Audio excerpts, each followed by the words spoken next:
সে এবার লাইলাতুল কদর রাতে কি বলছে শুনছেন? সে বলতেছে লাইলাতুল কদরের নামাজ পড়া আর হিন্দুদের মূর্তি পূজা করা সমান। আপনারা মনে করেন যে আমরা বাড়ায় কথা বলি? একটা ছদ্মবেশে, চেহারা কত সুন্দর, দাড়ি কত সুন্দর, এর কথাগুলো অমানুষের মতো। কথা কোন ঠিক না বেঠিক?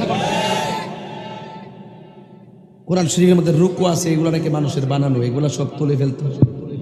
নতুন এজেন্ডা নিছে। তারা জিগাইতাম চাই কোরআন তো নাজিল হয়েছিল তখন জের জবর আসেননি, কো জের জবর হইছে কখন?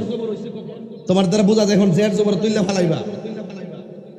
তুমি যদি কৌজ উড়ায় ফালাই দিবা আর তোমার কথা পাবলিককে খাইব, দিন শেষে ফেরাউনের মতন অধঃপতন হবে, দিন শেষে নমরুদের মতন পরাজয় হবে, দিন শেষে আবু জাহেলের মতো পরাজয় হবে, দিন শেষে ওই সমস্ত কাজ্জাবদের মতো পরাজিত হবে। কথা বলেন ঠিক কিনা?